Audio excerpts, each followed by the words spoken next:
Hindi maaari. Mapapatay na muna niyo ako bago niya makuha ang trono ko. Hindi ko kailangan ng trono nyo. Kung magiging masama lang din naman ako, katulad nyo. Mas gugustuhin ko pa mamatay kesa ang maupo sa upuan ng masamang hari na katulad nyo. Wala akong pakialam sa sasabihin mo, bata. Hindi ko hahayaang mabuo ang pamilya mo. Papatayin ko kayong lahat. Hawak ko ang mga buhay niyo. Wala kayong pag-aari. Hindi nyo hawak ang mga buhay namin. At kung yan ang gusto nyo, pagbibigyan ko po kayo. Uubusin ko mga kaway nyo at ibabalik ko sa inyo ang sakit na ginawa nyo sa aking ina. Pati na ang pagkuha sa mga oras at panahon na dapat sana ay kasama ko sila. Sinira nyo ang buhay ko. Kaya wawasakin ko naman ang kahariang iniingatan nyo. Magandang araw po sa inyong lahat. Halina't samahan niyo po kung pakinggan ang buhay at pakikipagsapalaran ng isang bata na tinubuan ng pakpak ng lawin. Ang 10 taong gulang na si Jomar ay isang simpleng bata na naninirahan sa mundo ng mga tao. Paano niya haharapin ng mag-isa ang malupit na haring pumapatay sa kanyang mga kalahi? Magtatagumpay kaya siyang maibalik ang dating katahimikan sa dalawang magkalabang kaharian? Sama-sama po nating tuklasin ang mga lihim sa kanyang pagkatao sa mundo ng agroperyo. Ngunit bago po ang lahat, huwag po nating kalimutan mag-subscribe at i-hit ang notification bell sa aking YouTube channel na The Voice Addict at Apong Isaac para sa mas marami pang makapigil hiningang kwentong aswang at katatakutan mula sa mundo ng kababalaghan. Umpisahan na po natin ang kwento. Taho! Taho! Bili na kayo ng taho! Taho! Lolo, pabili nga po ng isang basong taho. Aba, talagang paborito mo ang taho ko, ane. Opo, masarap po kasi at mainit pa. Hindi po katulad dun sa isang manong na nagtitinda. Bukod po sa malamig na ang taho, nakakatakot pa po ang mga mata niya. Maitim po kasi at maitim din po mga ngipin. Dos, bakit? May nakikita ka na naman bang mga kakaibang nilalang? Guni-guni mo lang yon. Ikaw talaga bata ka. Ang dami mong sinasabi. O hayan, dinagdagan ko ng taho mo ha. Tutali, suki naman kita. Hala, talaga po. Maraming salamat po, Lolo Espilo. Napawi ang ngiti sa labi ng may 10 taong gulang na si Jomar nang makita niya ang 2 batang nakatingin lang sa kanya mula sa malayo. Panay ang lunok ng mga ito habang nakatingin sa hawak niyang baso na may laman na taho. Dala ng kanyang awa ay dumukot pa siya ng 10 piso sa kanyang bulsa. Kahit pambili pa niya yun sana ng tinapay para sa kanyang ina na naglalaba sa ilog. Balak niyang timplahan ng kape ang kanyang ina at dalhan na rin ng mamemeryenda. Kaya lang ay hindi niya kayang tiisin ang 2 bata na gusto rin tumikim ng taho. Alam niya yon dahil sa uri ng mga tingin nito sa kanya. Lolo Espilo, pabili pa nga po ng 2 pa. Ano? Bakit? Nakulangan ka pa ba sa dagdag ko sa'yo? Hindi po, Lolo. Gusto ko lang po sanang ibigay po sa kanila. Ayun po, kanina pa po silang nakatingin sa gawi ko eh. Mukhang gusto rin po nila ng taho. Wala lang talagang pambili. Kawawa naman po. Gumuhit ang ngiti sa labi ng matandang magtataho na si Lolo Espilo nang sundan nito ng tingin ang inginuso ni Jomar. Kaya naman, mabilis itong naglagay sa cup para bigyan ng taho ang 2. O hayan, huwag mo nang bayaran iyo. Dalhin mo na lamang sa kanila. Ako na muna ang maghawak ng baso mo, ha? Naku, wag na po, Lolo. Babayaran ko po. May pambayad naman po ako sa inyo eh. Isa pa, namumuhunan din po kayo sa paninda nyo. Ang dapat nga po sa inyo eh, sa bahay na lang at hindi na po nagtatrabaho. Dapat, relax na lang po kayo sa bahay nyo at nagpapahinga. Kasi matanda na po kayo. Diyos, ang batang ito, hindi pwede sa akin ang walang ginagawa. Wala sa bukabularyo ko ang pahinga-pahinga. Manghihina kagad ako. Saka, libangan ko na ito. Alam mo, iyo, masaya kong palagi kang nakikita. Natutuwa ako sa iyo dahil napakabuti mong bata. Sana ay pagpalain ka palagi ng may kapal. Sige na, lapitan mo na sila. Pagkatapos na maibigay ni Jomar ang kanyang bayad sa matanda, ay iniwan nito ang baso niya. Malalaki ang kanyang hakbang na lumapit siya sa 2 batang nakatayo. Nang mahalata ng 2 batang lalaki na sa kanila niya ito dadalhin, lumawak ang pagkakangiti ng mga ito sa mga labi at nagpasalamat ng marami kay Jomar. Saka lang siya bumalik sa matanda para kunin naman ang kanyang baso ng taho na hawak ng matanda. Ang sarap po talaga sa pakiramdam, Lolo, ang tumulong po sa kapwa. Aba, oo naman. Walang kapantay na halagaan saya, lalo na kapag nakita mong napasaya mo sila sa iyong ginawa. Yung bang alam mong kahit kaya mo nang bilhin ang isang bagay, ngunit kapag may nakaalala sa iyong magbigay, aba, iba ang dating ng saya sa puso natin. Ganon din silang mga binibigyan natin. Oh, heto na ang baso mo. Umuwi ka na para madalhan mo na ng merienda ang iyong ina. Napakamot sa batok si Jomar. Hindi niya natatandaan na sinabi niya sa matanda ang binabalak niyang gawin. Pero nalaman yon ni Lolo Espilo kung ano ang iniisip niya. Nahabol na lamang niya ng tanaw ang papalayong matanda. Matagal na niyang kakilala ang matandang magtataho. Maraming beses na rin siyang nakakatikim ng gawa nitong taho. Hanggang sa hanap-hanapin na niya ang lasa. Kung minsan, inuuna pa siya nitong dalhan kesa sa iba. Madalas din niya itong nauhuli na nakatingin sa bahay nila, sa labas ng kanilang bakuran at naghihintay sa kanya. Kung minsan ay pinagsisimulan na yon ng away ng mag-asawa sa tuwing nakikita siyang nakikipag-usap rito. Marami rin ang nagsasabi na layuan daw niya ang matandang yon. Hindi raw ito magandang impluwensya sa kanya dahil kung ano-ano raw ang lumalabas sa bibig nito. Ngunit para sa kanya, masayang kausap ang matandang magtataho. Marami itong mga kwentong kababalagan sa kanya na gustong-gusto niyang mapakinggan. Nawala ang kanyang iniisip sa nakaraan nang marinig niya ang boses ni Mang Arnulfo habang tinatawag siya, kaya't patakbo siyang lumapit dito. Tay, bakit po? Kanina pa kitang hinahanap ha. Saan ka ba nagpunta ha? Teka, ano na naman ba yung hawak mo? Taho na naman. Hindi ka ba nagsasawa sa kakataho mo ha, Jomar?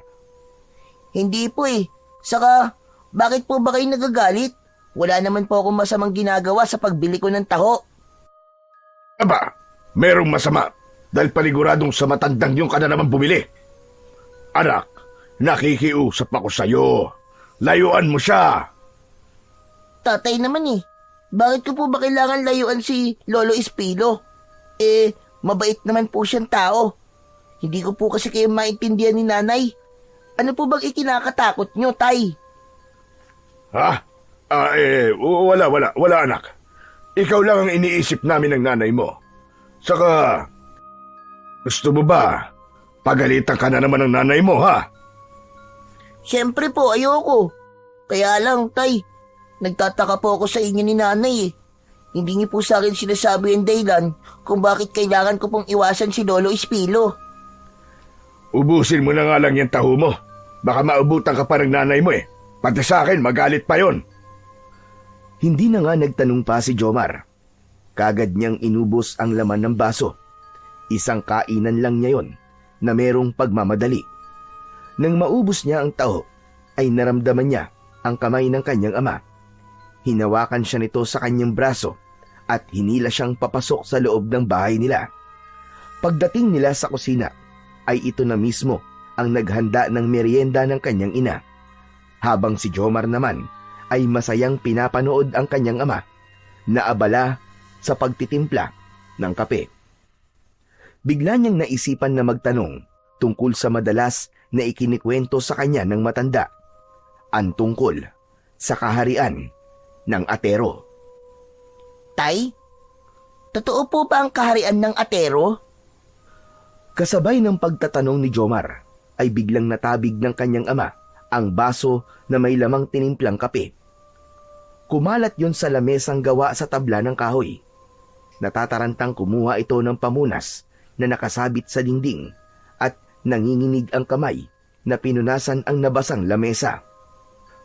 Diyos ko naman anak, nagulat naman ako sa tanong mo eh. Saan mo ba nakuha ang tanong na yan? Saka bakit kaharian? Mga likhang salita lang yan ng mga manunulat ng kababalaghan. Tay, hindi po ako nagbibiro sa tanong ko. Seryoso po akong malaman kung ano po ang totoo. Kung totoo po ang kaharian ng Atero. Meron pa nga pong isa eh. Kaharian naman po ng Setaro. Para po kasing totoong-totoo ang kwento ni Lolo Espilo eh.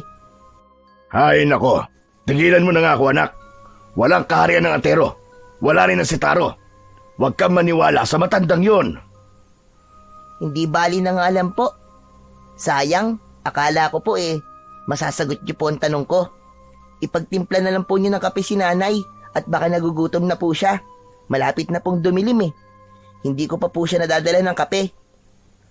O sige, mabuti pa nga. Nang hindi kung ano-ano ang iniisip mong itanong sa akin. Mabilis na nagtimpla ulit ng kape si Mang Arnulfo para sa asawa. Nang maihanda na ng kanyang ama ang dadalhin niya para sa ina, ay kagad siyang umalis at naglakad papunta sa kagubatan. Dito siya dumadaan kapag papunta sa ilog. Dinadayo yon ng mga kababaihan para doon ay maglaba. Yun ay ang ilog ng Alipay. Si Aling Marites ay labandera sa mayamang angkan na nakatira naman sa bayan. Samantalang si Mang Arnulfo naman ay isang tricycle driver sa bayan. Kaya ito rin mismo ang naghahatid ng labada ng asawa. Malalaki ang mga hakbang ng kanyang paa dahil sa tuwing napupunta siya sa gawing yon ay hindi niya alam kung bakit nagtataasan ang mga balahibo niya sa katawan. Lalo na kapag napapatapat siya sa pinakamatandang puno ng pili sa kanilang baryo. Bukod sa mas mataas pa ito sa nyug, ay malago rin ang mga dahon nito, habang ang katawan ng kahoy ay halos kasinlaki ng pinagsamang 4 na drum na lata. Idagdag pa ang naglalakihang mga baging na nakapalupot sa katawan nito. Kapansin-pansin din ang puno ng balete na makikita doon. Maging ang maiingay na bubuyog na nakatira sa mga sanga nito ay nakakadagdag sa kilabot ng itsura ng pili. Marami pa nga ang lumalabas na kwento sa baryo ng Tahog na marami raw kinukuhang buhay ang puno ng pili. Idadaan daw sa sitsit, pagkatapos ay maglalakad daw na parang wala sa sarili at aakyat sa puno hanggang sa hindi na nga ito makabalik. Sa matagal na panahong pagkakawala ng biktima, iniisip ng mga kaanak nila na maaaring namatay na ang mga ito at magtitirik na lamang ng kandila sa ugat ng puno. Diyos ko, Jomar, umiral na naman ang kaduwagan mo. Bulong niya sa kanyang sarili habang naglalakad ng mga sandaling yon. Kulang na nga lang ay matapon ng kape sa kamay niya dahil sa pagmamadali. Lalo pa at parang may nilalang na palaging nakasunod sa kanya. Kaya hindi niya maiwasan ang hindi lumingalinga sa kanyang paligid at tumingin sa hulihan ng kanyang dinaanan. Maya-maya pa ay narinig na niya ang lagaslas ng tubig, kaya pansamantala ay nawala ang takot na nararamdaman niya. Nang makita siya ni Aling Marites, ay lumawak ang pagkakangiti nito sa labi at ipinagmamalaki pa siya sa mga kasamahan nito.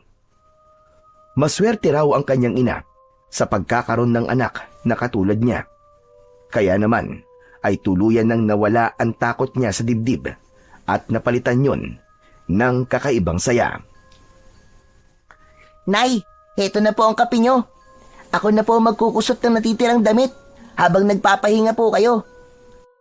Nagpasalamat si Aling Marites sa kanya, sabay inom nito ng kape. Hindi niya na ito nabilhan ng tinapay dahil nagamit na niya ang pera, pambili sa taho ng 2 bata. Saktong uupo na lamang siya sa maliit na bangko para ituloy ang paglalaba nang magulat siya nang mapatingin sa 2 babae na kausap ng kanyang ina. Nakatingin din ang mga ito sa kanya habang nakangiti. Pero ang mga mata naman ay walang puti, kundi lahat ay itim. Maitim din ang labi ng mga ito, ganun din ang mga ngipin. Kaya naman, napaupo siya sa batuhan at nabasa ang kanyang short. Takot na takot siyang napapasigaw na hindi inaalis ang paningin sa 2 babae. Nay! Nay, aswang! Aswang ang mga babaeng kausap niyo! Nagalit ang kanyang ina sa mga sinabi niya, kaya pasimple siya nitong kinurot sa tagiliran. Sinabi nito na nakukuha raw niya yon sa madalas na pakikipag-usap kay Lolo Espilo. Ang 2 namang babae ay hindi nagbabago ang mga itsura. Mas lalo siyang natakot nang biglang tumayo ang mga buhok nito sa ulo. Doon na niya hindi napigilan ang takot. Mabilis ang kanyang tayo na hinila ang kanyang ina at pinipilit na niya itong umuwi, habang ang 2 babae ay bakas sa muka ang pagtataka at pag-aalala. Nagpalipat-lipat ang kanyang tingin sa muka ng galit niyang ina, pati na sa 2 babae na sa tingin niya ay parang mga maligno. Pero kung kumilos sa mga ito, ay parang hindi nito alam na nakikita niya ang mga nakakatakot nitong itsura. Nay! Nay, umuwi na po tayo! Ayoko na po dito, nakikiusap po ako sa inyo, Nay!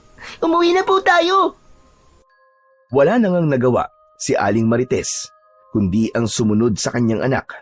Kahit hindi pa ito tapos sa paglalaba, ay nagpaalam na ito sa mga kasama. Humingi na rin ito ng pasensya sa inasal ni Jomar.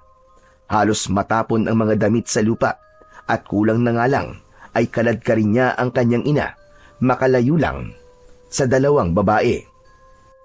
Ilang minuto lang ang lumipas ay narating na nila ang kanilang bahay na gawa sa kawayan at pawid ang bubong. Nagulat si Mang Arnulfo nang makita ang asawa, pati na si Jomar, habang namumutla ang labi. Oh, ano nangyari, Marites? Aba, tignan mo nga mukha ng anak natin, oh. Parang ibinabad sa suka. Hindi sumagot ang kanyang ina dahil sa inis sa kanya. Kaya naman, siya naman ang tinanong ni Mang Arnulfo habang nakakunot ang noo. Jomar, anak, ano ba nangyari sa inyo, ha? Pati ang nanay mo mainit ang ulo. Si Aling Marites na ang hindi nakatiis. Galit na galit itong sinagot ang asawa at ibinagsak sa sahig ang mga nilabhan nito. Sinabi nitong ipinahiya ito ni Jomar sa mga kaibigan. Sinabihan daw niya ang mga kaibigan nito na mga aswang. Aba, bakit mo naman sinabi yun, Jomar? Pambihira kang bata ka. Ano bang pumasok sa isip mo? Totoo naman po talaga, Tay. Nakita ko po, mga aswang po sila, Tay. Maitim po ang kanilang mga mata, pati po ang kanilang mga ngipin. Hindi ko nga po alam kung bakit hindi nakikita ni nanay ang kanilang mga itsura eh. Pero nakakatakot po ang kanilang mga anyo, Tay. Maniwala po kayo sa akin. Mga aswang po talaga sila. Hindi na nakatiis si Mang Arnulfo. Nilapitan nito ang anak at hinipo ang noo ni Jomar. Napaatras ito sa kinatatayuan at bakas sa mukha nito ang pag-aalala. Diyos ko, anak, nilalagnat ka. Marites, ipasok mo na ang anak mo sa kwarto at kukuha lang ako ng talbos ng bayabas para ipunas sa katawan ni Jomar. Mataas ang kanyang lagnat, kaya nasasabi niya yon. Sige na. Kahit may lagnat po ako, Tay, alam ko po. Hindi po ako nagkamali sa nakita ko. May aswang po sa lugar natin. Tumigil ka na, Jomar. Hindi totoong aswang-aswang. Kalokohan lamang sila. Kaya pumasok ka na sa silid mo. Sige na. Pero, Tay... Pumasok ka na at ayoko ng pag-usapan ng bagay na yan. Hindi totoo mga aswang. Tapos ang usapan. Ako na ang bahalang humingi ng pasensya sa mga kaibigan mo, Marites. Kaya sige na. pagpalitin mo na rin ang damit niyang si Jomar. Wala na ngang nagawa si Jomar nang umalis sa kanyang harapan ng kanyang ama. Inalalayan siya ng kanyang ina habang hindi ito tumitingin sa kanya. Ramdam na ramdam niya ang sama ng loob ng kanyang ina sa kanyang ginawa. Pero alam niya sa kanyang sarili na totoo ang mga nakita niya. Pagkatapos magpalit ng damit, ay iniwan siya ng kanyang ina sa kanyang kwarto. Nakahiga siya sa katre na gawa sa kawayan.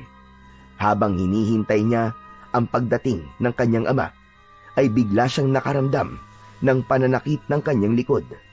Kaya pilit niya yung inaabot ng kanyang kamay. Subalit, patindi naman ng patindi ang sakit.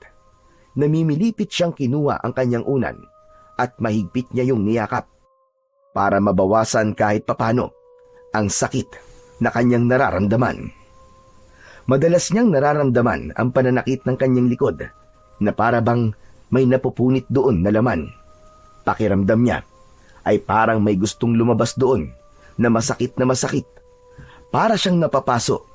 Mainit din ang kanyang pakiramdam, kaya naman hinubad na niya ang kanyang pang-itaas na damit. Pagkalipas lamang ng ilang minuto, ay pumasok na ang kanyang ama na may dala na kulay itim na palanggana. May laman yun na nilagang talbos ng bayabas. Kasunod nito ay si Aling Marites. O anak, bumangon ka na muna saglit dyan. Pupunasan kita sa katawan mo ng nilagang talbos ng bayabas. O teka, bakit naman nagtanggal ka ng damit? Baka pasukin ang sikmura mo ng lamig. Tay, ang init po kasi ng pakiramdam ko. Ang sakit-sakit po ng likod ko. Para po akong pinapaso. Bakit na paano ba yan? Patingin nga ako. Oo, wala naman akong nakikitang sugat maliban sa pamumula ng balat mo. Baka naman nasasaktan ka sa higaan mo. Hindi po tay. Ang sakit po talaga eh. Para pong may gustong lumabas. Ang sakit po. Hayang ka na naman sa mga sinasabi mo eh. Anong may lalabas wala namang madadaan ng butas dyan, pambihira kang bata ka. Talikod nga at uunahin ko tong punasan. Ay siya nga pala Marites, ikuha mo nga muna ako ng langis sa luma kong aparador at masakit daw ang likod ng anak mo para mahagod ko. Agad namang sumunod si Aling Marites sa utos ng kanyang asawa. Hindi pa man ito tuluyang nakakalabas ng pinto, ay biglang nagsisisigaw si Jomar dahil sa labis na sakit. Pilit niyang inaabot ng kamay ang kanyang likod. Walang kapantay ang sakit nun, kaya butil-butil ang kanyang pawis sa noo. Nanginginig ang kanyang katawan.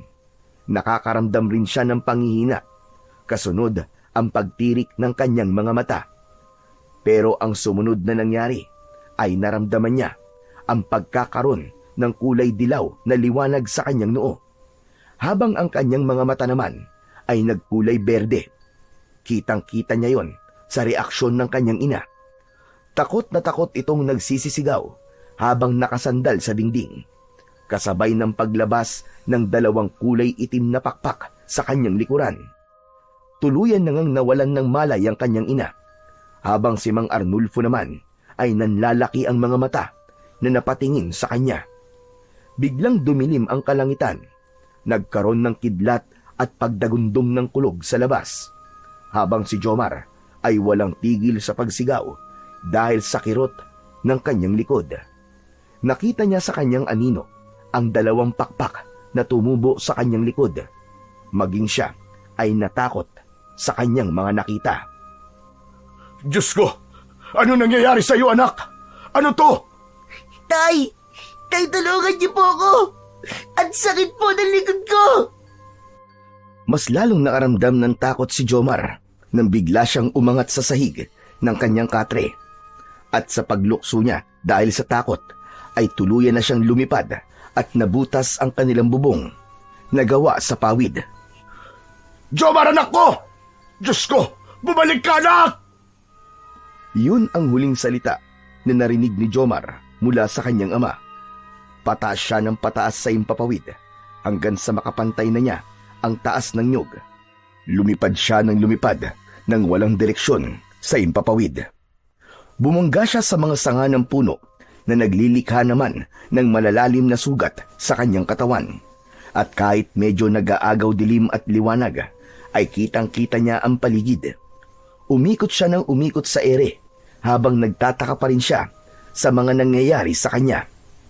Pumatak na ang kanyang luha dahil sa pag-aalala sa kanyang mga magulang. Alam niyang natatakot na ang mga ito sa pagkakaroon niya ng pakpak. Ano to? Anong nangyayari sa akin? Bakit nagkaroon ako ng pakpak? Panaginip lang ba to? Tanong niya sa kanyang sarili habang kumakapit siya sa mga palapa ng nyog para hindi siya mapunta sa kung saan. Panay din ang pagtawag niya sa pangalan ng kanyang ama. Naguguluhan siya sa mga nangyayari sa kanya, lalo na nang biglang lumitaw ang kulay dilaw na liwanag sa kanyang noo. Parang nagkaroon siya ng hugis at sulok na marka sa noo. Pilit niyang pinupunasan yon ng kanyang kamay para mawala ang marka. Ngunit hindi niya yon matanggal-tanggal. Sa paglipad niya ay bumangga naman siya sa malaking puno ng pili. Diretso ang pagbagsak niya sa lupa. Kasabay ng paglapat ng kanyang likod sa lupa ang pagkawala naman ng kanyang pakpak sa likod. Ang kanyang mga sugat sa braso at muka ay misteryosong naghilom. Nanlalaki ang kanyang mga mata na napatingin siya sa kanyang braso. Napatayo siya na parang walang nangyari. Muli niyang hinawakan ng kanyang likod at wala na roon ang tumubo sa kanyang pakpak. Kusang lumubog yun sa kanyang likod. Inilinga niya ang kanyang paningin sa paligid at alam niyang nasa tapat na naman siya ng kinatatakutan niyang puno ng pili. Kaya naman, patakbo siyang bumalik sa kinaroroonan ng kanilang bahay. Subalit kanina pa siyang tumatakbo, ay parang hindi niya mahanap-hanap ang daan pauwi sa kanila. Muli siyang tumakbo hanggang sa bumangga sa kanyang muka ang malaking ibon. Nagulat siya, kaya nahawakan niya ito sa liig. Ganun na lamang ang panlalaki ng kanyang mga mata nang biglang natuyo ang katawan ng ibon na lawin. Nasunog yun na parang may kung anong kulay itim na usok ang pumasok sa kanyang noo. Natatakot na nabitiwan niya ang katawan ng natuyong katawan ng lawin. Hinaplos niya ang kanyang noo, subalit wala naman siyang nararamdamang butas doon. Hindi! Hindi to maaari! Ano ba talaga ako? Sino ba talaga ako? Bakit ako nagkakaganito? At ang marka sa noo ko, bakit niya inigop ang buhay ng lawin? Diyos ko, Panginoon ko, tulungan niyo po ako! Napaluhod si Jomar at pilit na pinapakalma ang kanyang sarili. Kaya lang, isang lalaki ang dumaan sa kanyang harapan. May dala itong itak dahil napagkamalan siyang aswang. Kitang-kita niya ang takot sa mukha nito nang makita ang kulay berding liwanag sa kanyang mga mata at sa pagtama ng kanilang paningin. Nabitiwan nito ang itak. Dala ng matinding takot ay kumaripas ng takbo ang lalaki habang panay ang sigaw na may aswang. Para siyang mababaliw sa mga nangyayari sa kanya ng mga sandaling yun. Naglakad siya para sundan ang lalaki dahil umaasa siyang makakakita siya ng daan pauwi sa kanilang bahay. Pero nagulat siya sa kanyang nakita. Ang lalaking tumatakbo kanina ay patay na nang madatnan niya. Nakahiga ito sa lupa habang nagkikikisay ang katawan at pinagtutulungan ng mga asong gubat na kainin ito. Nang mapansin siya ng mga ito, ay biglang tumigil ang mga ito sa ginagawa. Mabilis na tumakbo sa kanyang kinaroroonan ang kulay brown na asong gubat. Pero nasambot niya yon ng kanyang kamay. Nasakal niya ito sa leeg. Bigla itong nagpupumigla sa pagkakahawak niya. Pero katulad sa nangyari sa ibon, hinigop din ng kanyang marka sa noo ang kulay itim nitong buhay. Nabitiwan niya ang aso na parang naubusan ng dugo at natuyo ang katawan. Nabigla na lamang siya sa biglang pagsugod ng mga natitirang asong gubat sa kanya. Wag! Huwag kayong lumapit sa akin! Nakikiusap ako! Mamamatay lang kayong lahat! Pero hindi nakinig ang 2 kulay itim na asong gubat sa kanya. Lumukso ang mga ito para sana ay atakihin siya ng kagat sa leeg. Kaya lang, sa ere pa lamang ay nagawa na niyang mahawakan ang mga ito at malakas na inihagis sa kakahuyan para lang mapalayo sa kanya. Kasabay ang malakidlat niyang pagkilos ang pagbagsak ng mga ito sa lupa. Napaatras siya ng hakbang papalayo sa mga ito at muling tumakbo habang magulo ang kanyang isip. Nang makasalubong niya si Lolo Espilo na parabang siya talaga ang hinihintay nito. Bakas sa mukha ng matanda ang pag-aalala na parabang nakita nito kung ano ang ginawa niya at kung ano ang mga nangyayari sa kanya. Lolo! Lolo, tulungan niyo po ako! Hindi ko po alam kung ano nangyayari sa akin. Sumama ka sa akin at iwasan mo munang humawak sa akin o sa kahit na anong bagay sa paligid natin. Kung ganun po alam niyo po kung ano po nangyayari sa akin? Kung nakita niyo lang po ako kanina, bigla po ako nagkaroon ng mga pakpak sa likod ko. Pero teka, sandali lang po, Lolo. Kailangan ko po munang bumalik sa bahay. Alam ko po nag-aalala na sa akin sila nanay at tatay dahil po sa mga nangyayari sa akin. Mas makabubuting huwag ka na munang magpakita sa kanila, iyo. Kung nagulat ka sa mga nangyayari sa iyo, mas nagulat sila, Jomar. Kaya't sumunod ka na lamang sa akin para malaman mo ang dahilan kung bakit nangyayari yan sa iyo. Nagpalinga-linga sa paligid si Jomar dahil sa pag-aalala habang nakasunod sa matanda. Kaya lang, sa paglingon ni Jomar sa kanyang likuran, ay merong isang taong ibon ang bigla na lamang umatake sa kanila. Maging kay Lolo Espilo na nagulat din sa biglang pagdating ng mga taong ibon na may kulay asul na pakpak. Hila-hila siya ng mga ito papalayo sa matanda. Lolo! Lolo Espino, tulungan niyo po ako! Sak Lolo! Bitiwan niyo ang batang yan kung ayaw ninyong mamatay ng maaga. Pagsisisihan niyo ito kapag itinuloy niyo ang balak niyo sa kanya. Kitang-kita ni Jomar ang pagpula ng mga mata ni Lolo Espilo. Kaya maging sa matanda ay natakot na rin siya. Pakiramdam niya ay napapalibutan na siya ng mga kakaibang nilalang. Hinawakan niya ang kamay ng lalaking ibon na nakahawak sa kanyang balikat. Sumigaw ito na parang nasasaktan at sa isang iglap ay bigla itong nagkikisay at natanggal ang pakpak. Kaya naman, nakawala siya sa pagkakahawak nito. Naramdaman niya ang paglitaw ulit ng tatsulok na liwanag sa kanyang noo. At kulang na nga lang ay mabaliw siya sa kanyang mga nakita nang unti-unting may lumabas na kulay itim na usok sa katawan nito at hinigop na naman yun ng kanyang marka sa noo. Hindi ito nawala hanggat hindi natutuyo ang katawan ng taong ibon. Binalaan ko na kayo na huwag niyo itong gagawin sa kanya, pero hindi kayo nakinig. Kaya yan ang nangyari sa inyo. Ang isang natitirang taong ibon ay wala nang nagawa kundi ang lumipad papalayo sa kanila. Subalit naiwan ito ang punyal sa tapat niya. Paanong sa isang iglap ay bigla siyang nagkaroon ng ganong klaseng kakayahan. Pati na ang pagkakaroon niya ng kapangyarihan at pakpak sa likod. Akma na sanang susunod si Jomar sa matanda nang biglang dumating ang kanyang ama. Habol nito ang sariling hininga at butil-butil ang pawis nito. Tinatawag ang pangalan niya.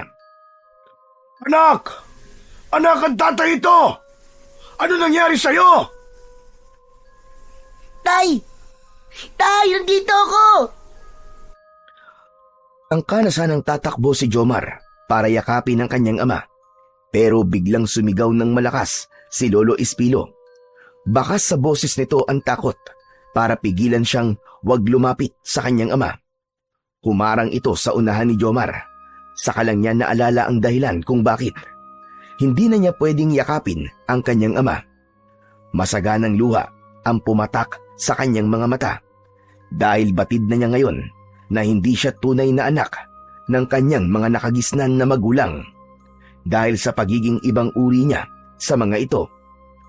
Parang sinasaksak ng kutsilyo ang kanyang puso dahil mahal na mahal niya ang kanyang mga magulang at hindi niya kayang tanggapin na hindi siya totoong nanggaling sa mga ito.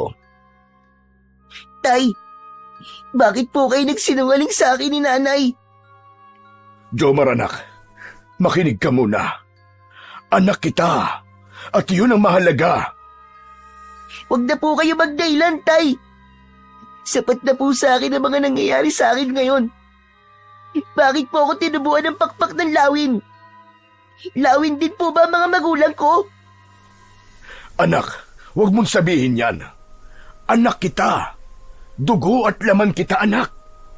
Sino ba nagsabi niyan sa'yo? Ang matandang yan? Sabi ko naman sa'yo na huwag kang sasama at makikinig sa kanya. Wala akong sinasabi sa kanya, Arnulfo. Natagpuan ko lang siya rito habang pumapatay ng mga taong ibon. Usan nang lalabas ang tunay niyang pagkatao dahil nasa tamang edad na siya. At kahit na anong gawin niyong pagtatago sa katotohanan, ay lalabas at lalabas pa rin ang totoo niyang pagkatao. Kaya huwag mo sa akin ibunto ng sisi. Matagal ko kayong pinagbigyan dahil sa utang na loob ko sa inyo. Kaya sana ay huwag naman ninyong ilayo sa akin ang aking apo. Teka. Apo? Apo niyo po ako, Lolo Espilo? Tama ka lang narinig, Jomar. Ako lang ang makakatulong sa'yo. Wala nang iba. Dahil ako ang lolo mo. Ako lang ang kauri mo rito. Pero, paano po nangyari yun? Sino po mga magulang ko? Hindi ito ang tabang oras para pag-usapan yan, apo. Dahil nahanap na tayo ng mga alagad ng Sitaro. Paniguradong nakarating na rin kay Haring Derto na buhay ka. Nasa panganib ang buhay mo, maging ang buhay ng mga kumupkup sa'yo. Kaya't sa ayaw mo at sa gusto, kailangan mo nang sumama sa akin sa agroperyo. Anak, huwag kang sumama sa kanya. Mahal na mahal ka namin. Huwag mo kaming iiwan ng nanay mo. Hindi niya kakayaning mawala ka, nakikiusap kami, anak. Tay! Napaluhod ang kanyang ama sa lupa habang humihingi ito ng tawad sa kanya. Subalit hindi niya ito pwedeng hawakan o malapitan man lang. Kaya nagpalipat-lipat na lang ng tingin ang bata sa matanda at sa kanyang ama na walang tigil sa pag-iyak habang nakikiusap sa kanya. Mahal niya ang kanyang ama. Kaya lang, pagkatapos niyang maranasan ang mga nangyari kanina, gusto niyang mas makilala pa niya ang kanyang sarili. Gusto rin niyang malaman kung ano ang markang lumilitaw sa kanyang noo at kung bakit ito humihigop ng mga buhay. Marami siyang mga tanong na nasa kanyang isip at si Lolo Espilo lamang ang makakasagot nun. Tay, patawarin niyo po ako. Ngunit kailangan ko po munang sumama kay Lolo Espilo. Mabilis na tumayo si Mang Arnulfo para habulin ang anak. Sinubukan nitong hawakan si Jomar sa braso. Subalit mabilis na humarang ulit si Lolo Espilo. Kaya lang, dala ng bugso ng damdamin ni Mang Arnulfo. Sinuntok nito ang matanda sa muka. Bumagsak si Lolo Espilo sa lupa. Akma na sanang aatakihin pa ito ng suntok ni Mang Arnulfo. Ngunit malakas na sumigaw si Jomar para pigilan ang kanyang ama. Tay! Tama na! Pinipigilan po kayo ni Lolo Espilo. Hindi po para ilayo ko sa inyo. Ginagawa niya po ito dahil ayaw niya pong mapahama kayo. Tay, hindi po ako galit sa inyo. Nagpapasalamat pa nga po ako dahil inalagaan niyo po ako. Pero sa ngayon, Tay, hayaan na po muna niyo akong alamin kung bakit po ako nagkakaganito. Ayoko, Jomar. Hindi kita bibitiwan o susukuan. Huwag mo tong gawin, anak. Lumayo ka sa matandang yan. Huwag kang maniwala sa kanya. Nakapagpasya na po ako, Tay. Sasama po ako kay Lolo Espilo. Karapatan ko rin pong malaman kung ano ang buong katotohanan tungkol sa pagkatao ko. Kung ganun, sasama ako. Sasamahan kita, anak. Mabilis na tumayo si Lolo Espilo nang makita na naman ito. Nahahawakan si Jomar ni Mang Arnulfo. Mamamatay ka, Arnulfo, kapag nahawakan ka ni Jomar. Kailangan niya ng tulong dahil hindi pa niya makukontrol ang kanyang kapangyarihan. Matagal na kitang pinagsabihan nun na darating ang araw na kukunin at kukunin kulit siya sa inyo. At dahil sa pakiusap mo, hinayaan ko kayong maging magulang niya sa loob ng 10 taon. Kaya lang, ito na ang nakatadhana para sa kanya. Ang maibalik sa kaharian ng Agroperyo. Agroperyo? Hindi po ba't ito ang mundo ng engkanto na may 2 kaharian? Ito rin po madalas niyong kinikwento sa akin noon, Lolo. Hindi ko po alam na totoo pala sila. Akala ko po katang-isip lamang yun. Apo, totoo lahat ang kinuwento ko sa iyo para unti-unti kang maimulat sa katotohanan. Marami ka pang dapat na malaman, lalo na sa mahalagang papel na gagampanan mo sa propesiya ng mga Agroperyon. Hindi na napigilan ni na Jomar at Lolo Espilo nang sumama sa kanila si Mang Arnulfo. Wala itong imik habang nakasunod sa kanila. Bakas sa mukha nito ang pag-aalala at labis na kalungkutan habang nakatingin sa likod ni Jomar. Naramdaman ni Jomar na panay ang punas ng kanyang ama sa mga luhang umaagos sa pisngi nito. Parang pinipiga ang kanyang puso habang iniisip niyang iiwan niya ito at kailangan niyang sumama sa matanda. Pagdating nila sa bahay ni Lolo Espilo, kung saan ang kubo nito ay gawa sa kawayan at dahon naman ng anahaw ang bubong, pumasok sila sa loob at naupo sa upuang gawa sa kawayan. Magkalayo silang mag-ama ng upuan habang merong maliit na lamesang gawa naman sa tabla na kahoy ang nasa gitna nilang dalawa.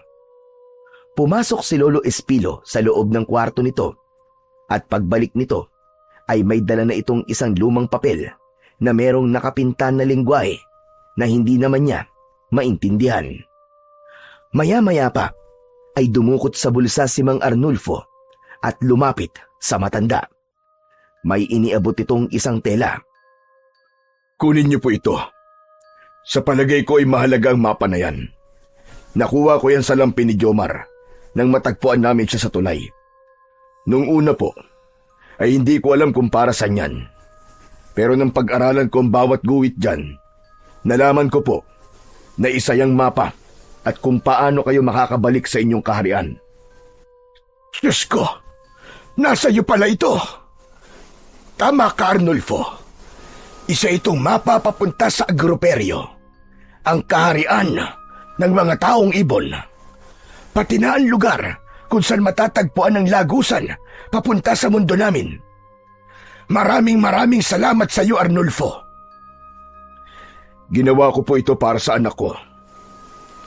Jomar, anak, kung ano man ang magiging desisyon mo, ay susuportahan kita. Sana pagkatapos mo malaman ang tungkol sa pagkatao mo, alalahanin mo kami ng nanay mo. Andito lang kami para sa iyo, anak.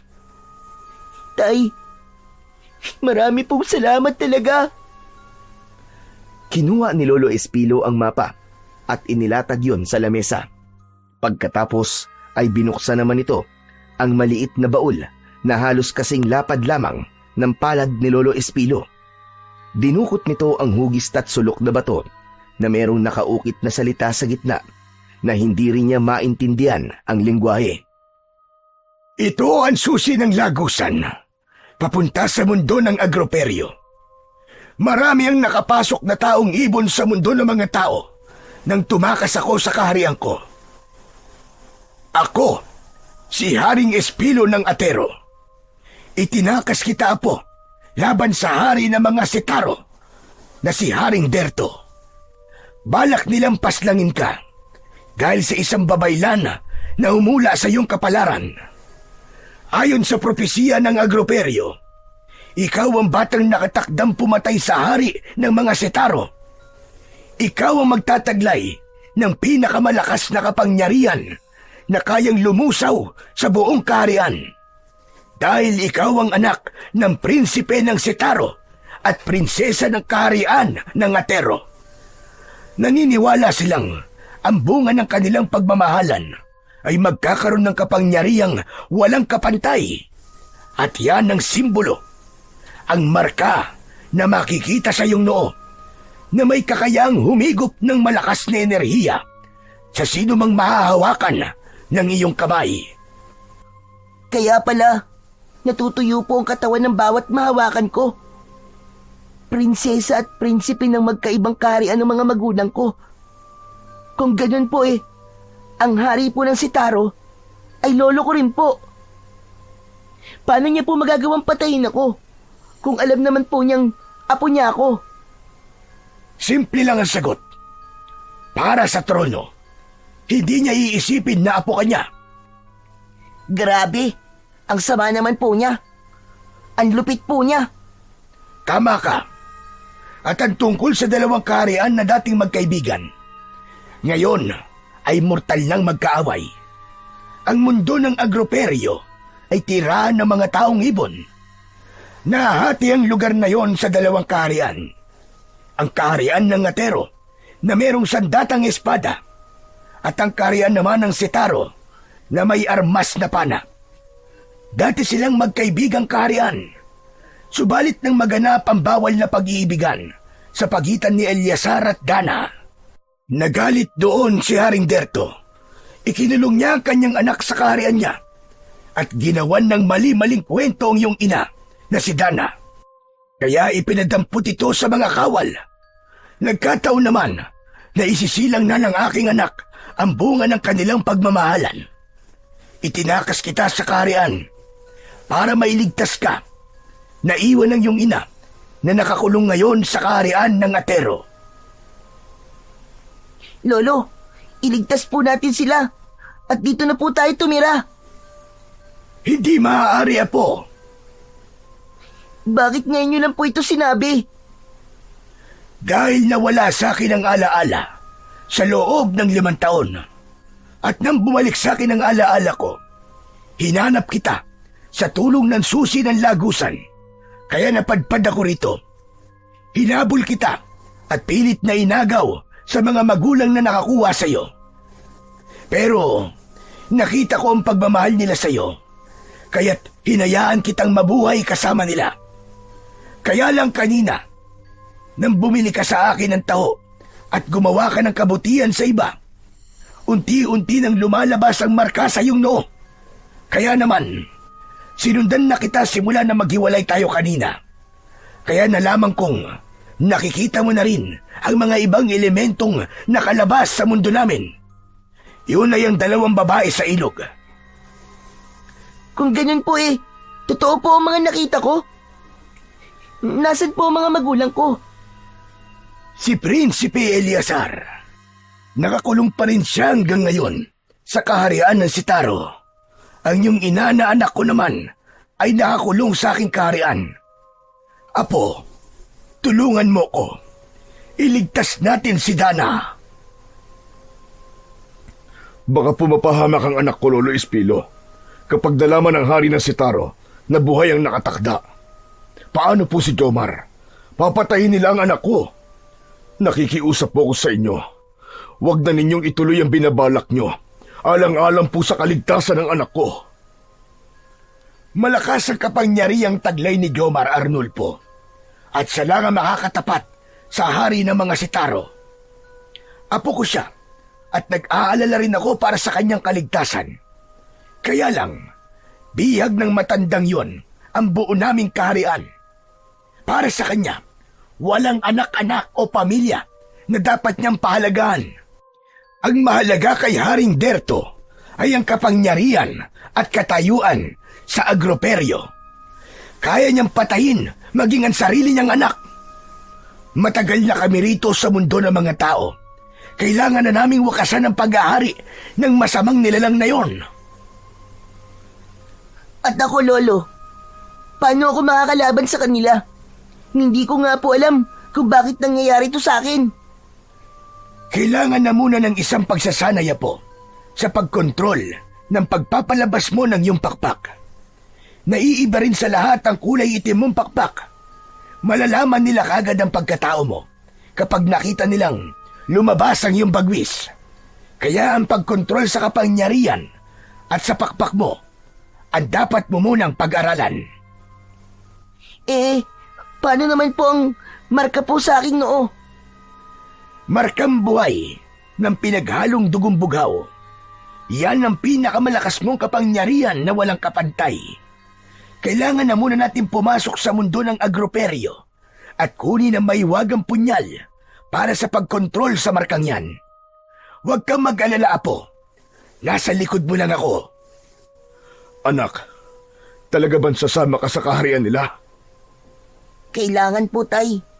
Ililigtas ko po ang mga magulang ko. Pero pangako po, babalik po ako. Babalik po ako sa inyo ni Nanay. Matagal kong hinintay ang pagkakataong ito na maisama ng pabalik si Jomar para sa muling pagkakaroon ng katahimikan sa mundo naming mga taong ibon. Hindi namin alam kung may pamilya pa kaming madadatnan. Kaya't sana naman, Arnulfo, maluwag mong tanggapin ang pag-alis namin sa mundo nyo. Pero, paano naman si Marites?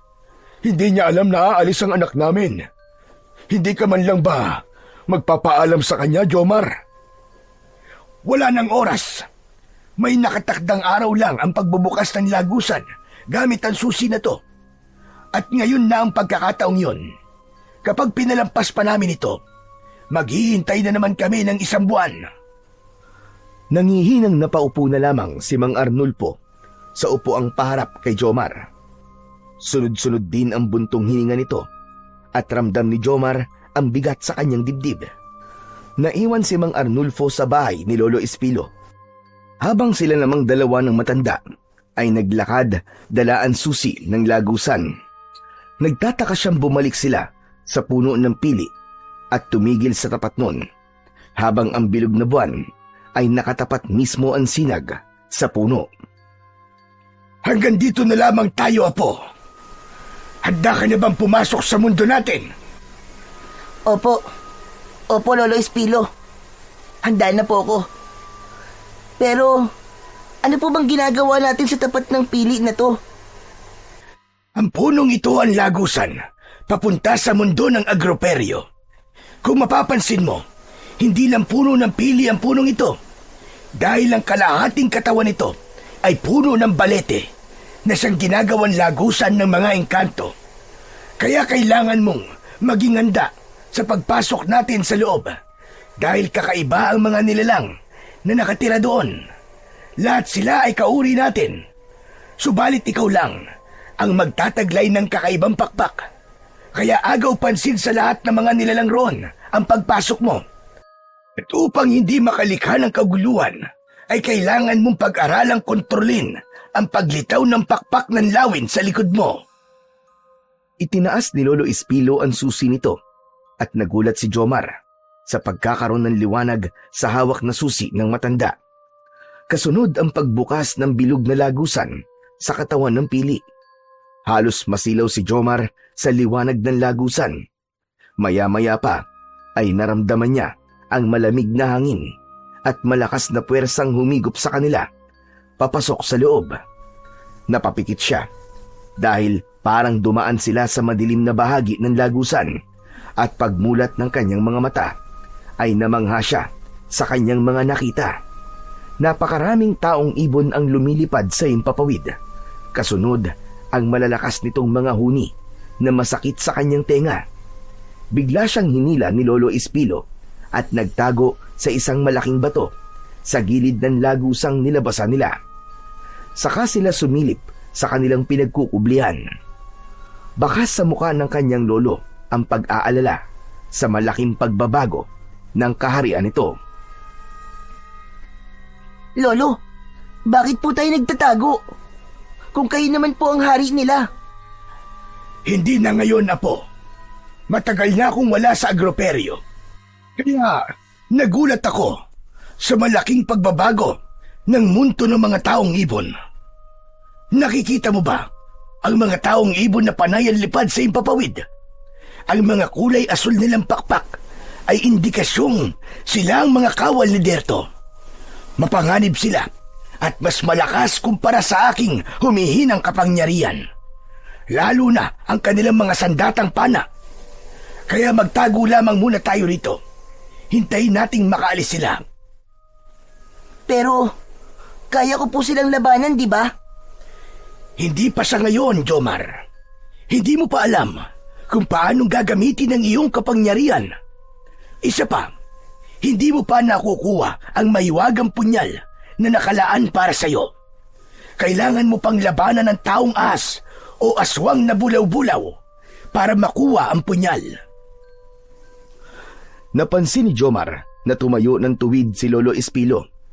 Ipinagdikit nito ang dalawang palad sa tiyan nito at sa isang iglap, lumabas ang kulay berde nitong pakpak sa likod.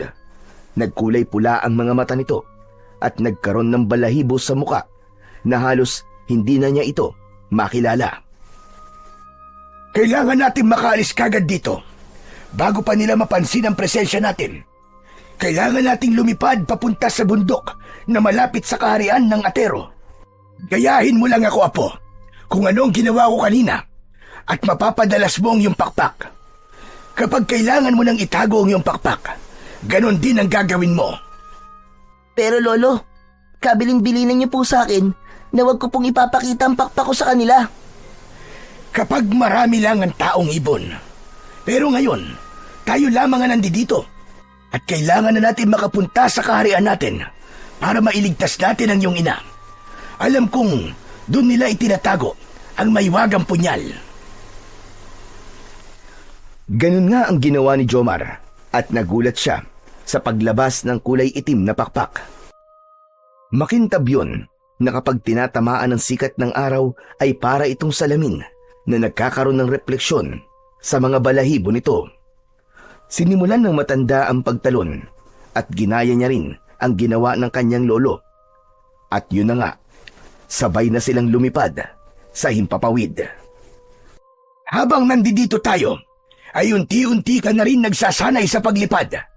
Kailangan mo lang makontrol ang iyong kapangyarihan para maisagawa natin ng maayos ang ating plano para maitakas ang iyong ina.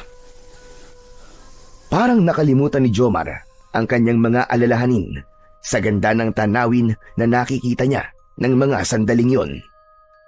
Patuloy sila sa paglipad habang ang malamig na hangin ay humahampas sa kanyang muka. Nakangiti siyang pinagmamasdan ang mga nilalang sa ibaba na walang kaalam-alam na dumating na ang tagapagligtas. Maya-maya pa ay tahimik silang bumaba sa tuktok ng malaking palasyo. Kitang-kita ang katahimikan sa buong paligid na parang inabandona na yon. Ngunit may mga nakatayong kawal sa ibaba ng palasyo na nagbabantay naman sa lahat ng lagusan o pintuan. Mukhang naririto pa rin ang anak ko, Jomar. Sandali po, Lolo. Parang hindi po maganda ang kutob ko sa katahimikan ng paligid. Hindi po ba kayo nagtataka na parang sobrang tahimik po? Inilinga ni Lolo Espilo ang paningin nito at muling napatingin sa ibaba ng palasyo. Mula sa bubong ay tanaw na tanaw nila ang pagdating ng mas maraming kawal. Napataklob sa sariling palad si Jomar nang makita ang mga kauri ng kanyang lolo. Sabay-sabay ang mga ito na pinugutan ng ulo sa harap ng palasyo. Dahil sa bilis ng pangyayari ay hindi nakagalaw ang maglolo. Kitang-kita nilang umagos ang mga dugo ng kaawa-awang mga biktima sa sementadong sahig ng palasyo at para itong basura na basta na lamang iniwan sa daan. Bumaba ang maraming ibon at pinagtutuka ng mga ito ang katawan ng mga taga-Atero. Lolo, ano po ito? Hindi niyo po sinabi sa akin na ganito po kalupit ang mga kawal ni Haring Derto. Hindi ko rin alam na ganito nakalala sa kaharian ko. Napatungo si Lolo Espilo at nagpunas ng luha sa mga mata habang pinagmamasdan ang mga tauhan nito sa ibaba ng kanilang kinaroroonan. Sinulyapan ni Jomar ang nakasaradong pintuan sa tuktok ng palasyo. Dahan-dahan siyang humakbang papalapit roon at bahagya niyang itinulak ang pinto. Anong ginagawa mo? Hindi tayo maaaring pumasok sa loob. Baka may mga kawal na nakabantay sa loob ng aking palasyo. Wala pong mangyayari. kung mananatili po tayo sa tuktok ng pasilyo nyo, Lolo. Hindi ko po kayang panoorin na lang po na unti-unti silang pinapatay ng mga kawal ni Haring Derto. Pero bago ka pa lamang sa larangan ng pakikipaglaban sa kanila, baka mamaya may panganib na nakaabang sa atin dito sa loob. Huwag po kayong mag-alala, Lolo. Babawiin ko po ang kahariang kinuha nila sa inyo. At si Nanay po, iniligtas ko po siya. Papatayin ko po ang lahat ng humarang sa akin. Hindi ko po kailangan matakot sa kanila at magtago. Ako po ang dapat nilang katakutan. Dahil ako po ang batang nakatakda para tuluyan ang tundukan ng paghahari nila sa mundo ng agroperyo. Wala nang nagawa si Lolo Espilo nang pumasok na sa loob si Jomar. Maingat at magaan ang hakbang ng kanyang mga paa habang pababa sa hagdan. Ang kanya namang tainga ay pilit na pinapakinggan ang ingay sa paligid. Subalit tahimik ang loob ng palasyo. Tanging ang mga sululang sa madidilim na bahagi ang nagbibigay liwanag sa loob. Biglang naramdaman ni Jomar ang malakas na puwersang humihila sa kanya papunta sa nakasaradong pintuan. Idinikit niya ang kanyang tenga, pati na ang kanyang palad sa pinto, at ganoon na lamang ang panlalaki ng kanyang mga mata. Nang marinig niya na may parang pinagsasamantalahan na babae sa loob ng kwartong yun. Wala na po akong pakialam kung marinig nila tayo. Baka si Nanay na po ang nagmamay-ari ng boses na yon. Isang malakas na pagsipa sa pinto ang ginawa ni Jomar. 3 beses niyang itinulak ang pinto at nagulat siya sa nadatnang eksena. Isang magandang babae na may kadena sa kamay at paa ang nakita niyang pinagtutulungang halikan ng 2 kalalakihang may mga nakalabas na pakpak sa likod. Nangangahulugang kawal yun ng mga sitaro. Tila nag-aagawan ng mga ito sa kung sino ang mauuna sa babae. Nakangisi ang mga itong hinarap si Jomar, habang ang babae ay patuloy lamang sa pag-iyak na pilit nagpupumiglas sa pagkakagapos sa kadena. Hindi na kayo nahiya! Pinagsasamantalaan niyo ang kahinaan ng aking ina! Ang mga ngiti sa labi ng 2 kawal ay nawala. Nagbago ang kulay ng mga mata ni Jomar. Nagkulay berde yun at lumabas ang marka sa kanyang noo. Itinaas niya ang kanan niyang kamay, kasabay ng kanyang pagsugod sa mga ito. Bawat pag-atake ng mga ito ay mabilis na iniiwasan ni Jomar.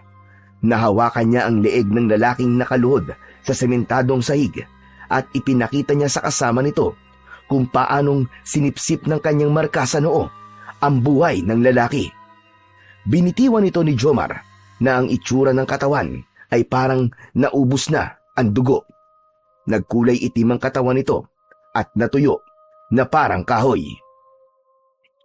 Pinalingan niya ang isa pang lalaki na nakasiksik sa gilid ng pader, habang si Lolo Espilo naman ay umiiyak na inalisan ng kadena ang nakagapos na anak na si Dana.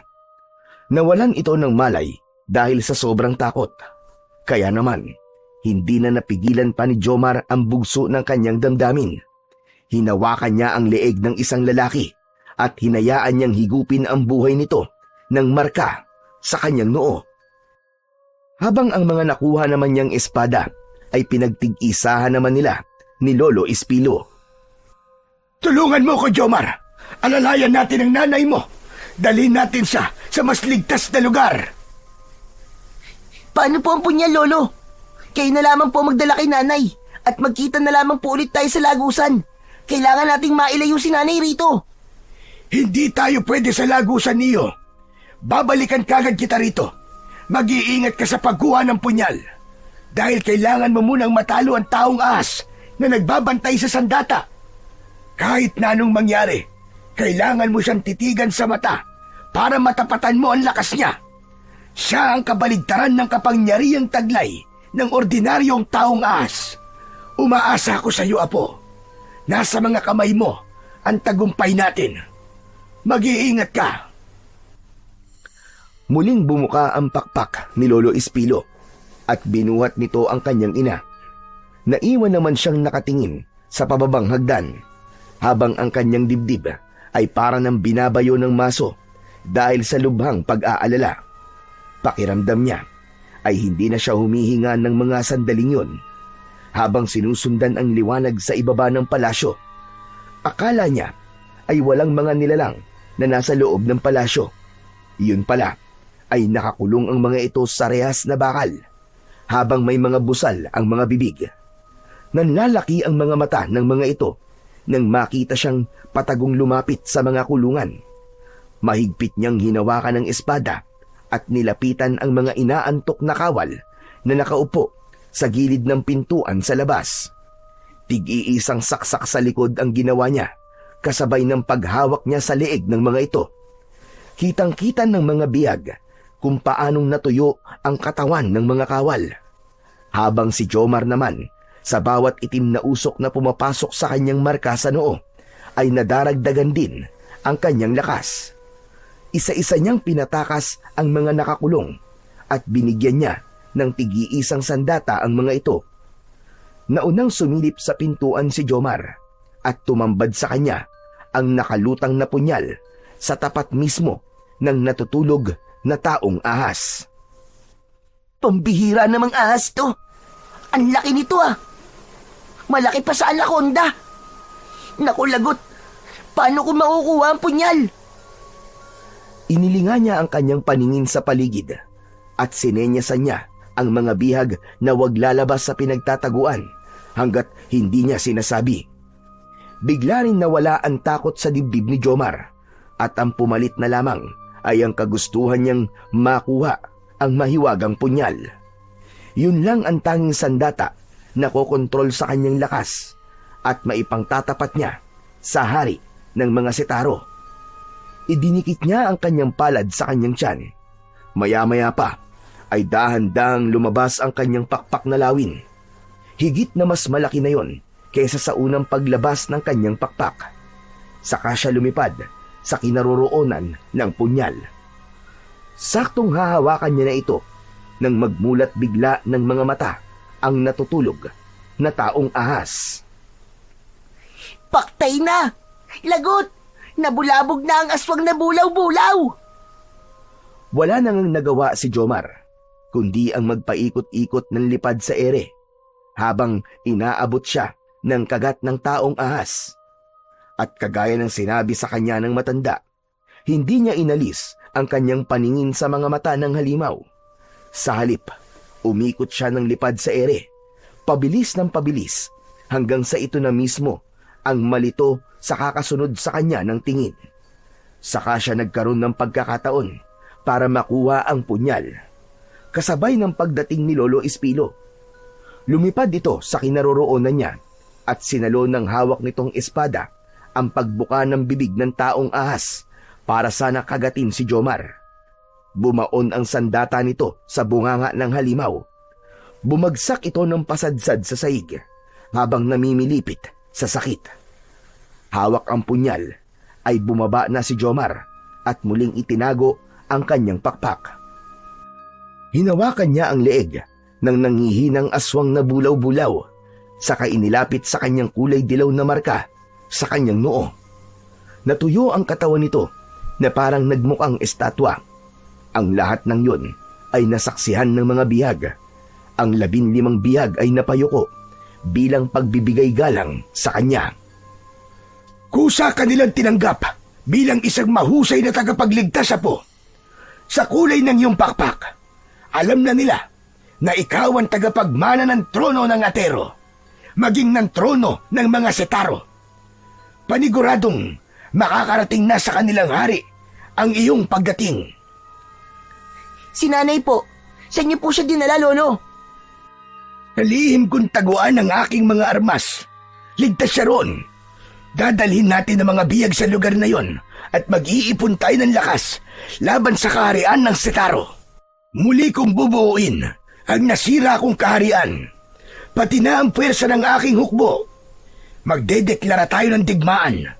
Pababagsakin natin sila kasama ang mga masasamang nilalang na naninirahan sa mundo ng agroperyo. Pagkasabi nun ni Lolo Espilo, ay biglang nagsigawan ang mga tao. Isinisigaw nila ang tagumpay at maligayang pagdating sa tagapagmanang si Jomar. Itinaas naman ni Jomar ang hawak niyang sandata, kasabay ng paglaho ng liwanag sa kanyang noo. Isa-isa silang lumabas ng palasyo. Inilibing nila ang mga napugutan ng ulo na kaanak ng mga bihag. Napuno ng paghihinagpis ang buong atero habang ibinabaon ang katawan ng mga kaanak nila.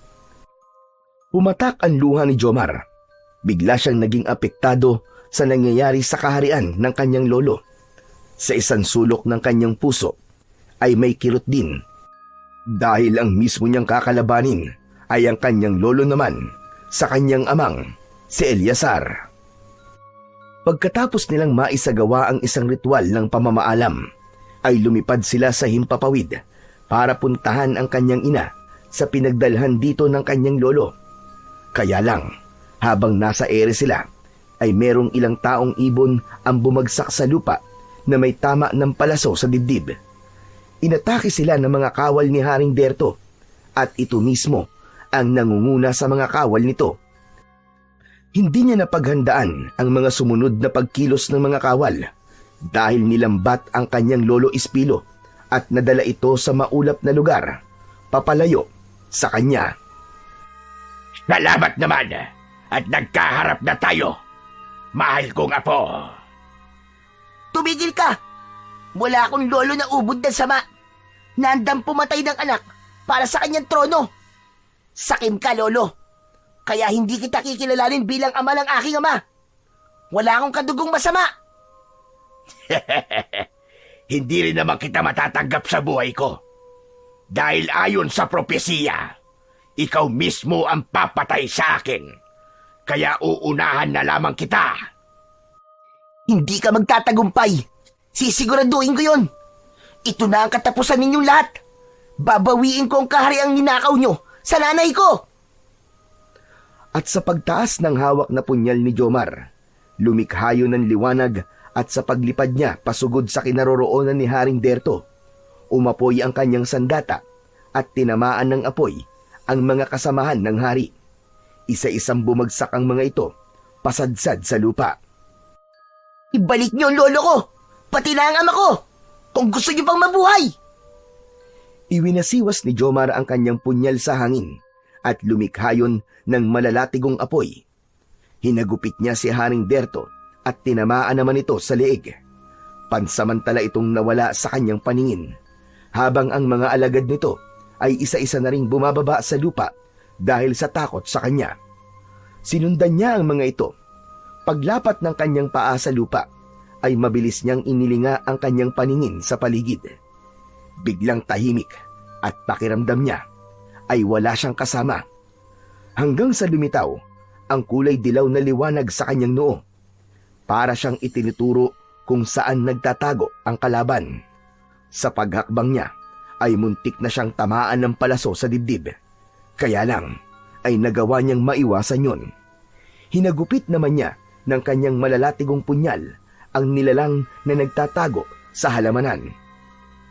Napuluputan ito ng latigo sa leeg, sabay hila niya rito papalapit sa kanyang kinatatayuan. Mabilis niya itong hinawakan sa braso at hindi niya ito binitiwan hanggat hindi nauubos ang kulay itim nitong usok mula sa katawan nito. Nang bitiwan niya ito, ay bumagsak ito sa lupa at natuyo ang katawan nito na parang isang nabulok na kahoy. Hindi ito maaari. Bakit sa iyo'y pinagkaloob ni Bathalang Agroperyo ang kapangyarihang yan? Dapat ay sa akin yan. Ibigay mo sa akin yan, kapalit ng iyong pinakamamahal na lolo Ispilo. Akin na, at hindi ka masasaktan. Pinapangako ko sa iyo. Ang magkahalong dugo ng Setaro at Atero lamang ang magtataglay ng ganitong kapangyarihan. Hindi mo ito makukuha sa akin, sapagkat nagtataglay ito ng liwanag na kayang pumatay sa sino man magtatangkang humawak sa akin. Kaya binibigyan ko pa kayo ng pagkakataong mamili. Ang ibalik sa akin si Lolo o ipahiya ko po kayo sa nasasakupan nyo na ang kanilang haring tinitigala ay mahina at walang silbi. Sa halip na sumagot si Haring Derto kay Jomar, ay tumawa ito ng ubod ng lakas na parabang ng aasar. Mas lumapit pa ito sa kanya at ipinakita ang kulay asul nitong kwintas. Gumuhit ito ng pabilog sa hangin, sabay bulong dito ng mga kataga. Hindi ako magiging hari kung naging mahina ako. Ang akin lang ang kinukuha ko. Isa lang naman ang ikinakagalit ko sa kaharian ng Atero. Ang buhay ng batang nakatakda na papatay daw sa akin. Isa yung pagtataksil, hindi ba? Kaya naman, bilang kaparusahan, ikinulong ko ang iyong ama kasama ang mga taksil niyang alagad habang nasusuklam siya sa iyong ina dahil sa mga gawa-gawa ko ng nakwento. Sa katunayan, para mas maging makatotohanan, araw-araw kong ipinapagalaw sa mga tauhan ko si Dana.